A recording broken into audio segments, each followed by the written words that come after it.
Today's a pretty short one, Wednesday. Here's what we're going to look at for today. We're going to look at, I took questions on 3.7. So if you got any questions on 3.7, there weren't many, you can ask those. But 3.8, it wants us to simplify the radicals. I'm going to simplify number 3, which is the square root of 32. And why do we have to simplify radicals? Well, remember, radicals are decimals. All right, so we want to be able to simplify radicals and reduce those amounts of decimals essentially.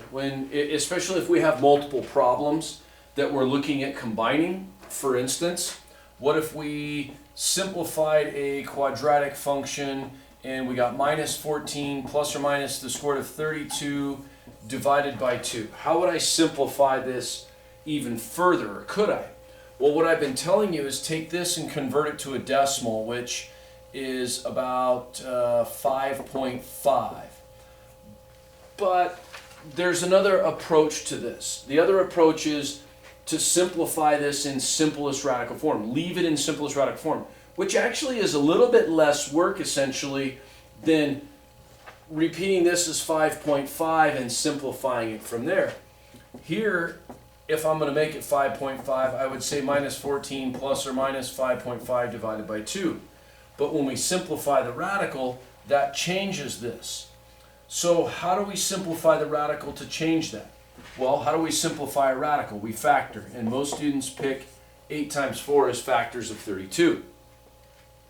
4 and 8, they're not the same thing, so we continue to factor 4 times 4 times 2. At this point, radicals are, how I simplify a radical is I find perfect squares and take them out. Find perfect squares and take them out. Everybody knows when I ask every year, the square root of 4 is 2. So the square root of this 4 is 2. Use that one.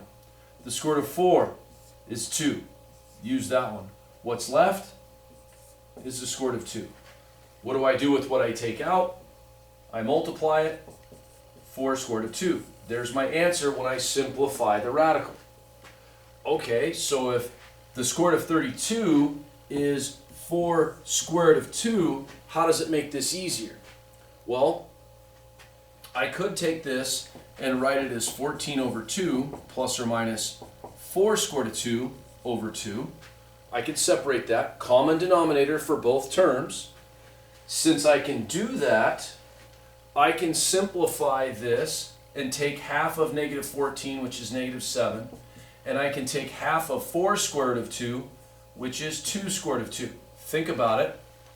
4 times the square root of 2 over 2. 4 and square root of 2 are separate terms, so why can I not reduce them? And this is what my answer would be in simplest radical form, if that's what they ask for. So there's another way at doing that. So simplifying radicals serves a purpose. The other radical that we got asked about a lot in class today was the square root of 80. I don't know why. 8 times 10 is 80. The factors of 8 are 2 and 4. The factors of 10 are 2 and 5. And we find perfect squares and remove them. Well, here's my notation. This is kind of what I do. If I find a perfect square, I remove that. Square root of 4 is 2, so I took it out. Now, what if I don't have 4? Well, what makes 4? 2 times 2 makes 4. Or 3 times 3 makes 9. Those are perfect squares. What I do is I circle 2 of the same number and I link them together with a rope. By linking them together, they form a perfect square and I'm able to remove a 2. 5, that's a horrible 5. 5 is what's left. It's the only thing left, so the square root of 5, so this becomes 4 square root of 5. There's my answer. Again, just reviewing simplifying radicals.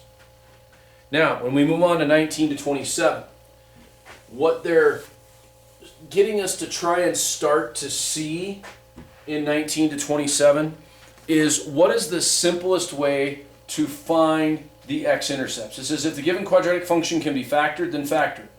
Provide the x-intercepts. If you cannot, use the quadratic formula and provide the x-intercepts. So it wants the x-intercepts. But how do I know if it's factorable or not? Well, let's look at question 19. Sorry, I'm going to get x squared plus 4x minus 21. How do I know if this is factorable now? We'll go through the process. Multiply a times c, list your factors. 2 won't go into 21, 3 will, 4 won't, 5 won't, 6 won't, 7 will, it's listed.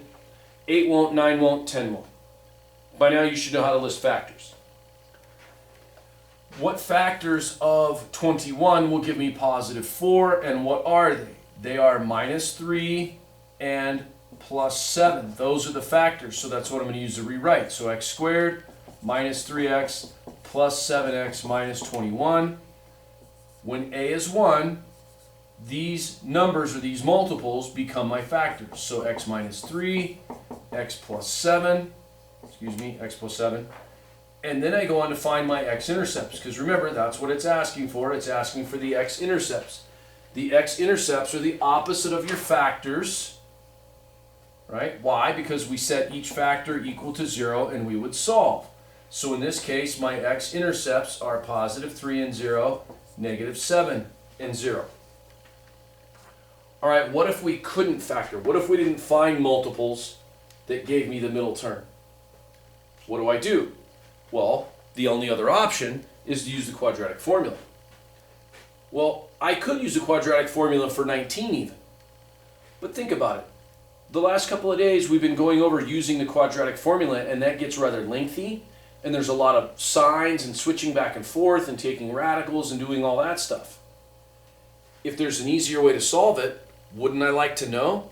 And that's what they're getting you to see. If I can factor. Think of 22. 22 is x squared minus 16x plus 4. Can I find factors of 4? Sure. 1 and 4, 2 and 2. Of those factors, which ones add up to give me negative 16? G, there are none. So what does that tell me? It tells me it's not factorable, which means the only way to solve this is to use the quadratic formula.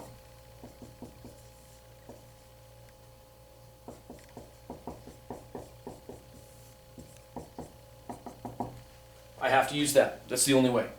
So today in class, what we did is we discussed this one. We also looked at 5 too, but I'll save you the pain on that one. No factors. Got to use the quadratic formula. Solve it. We'll talk about the rest tomorrow. Okay? We'll figure out what we got to do.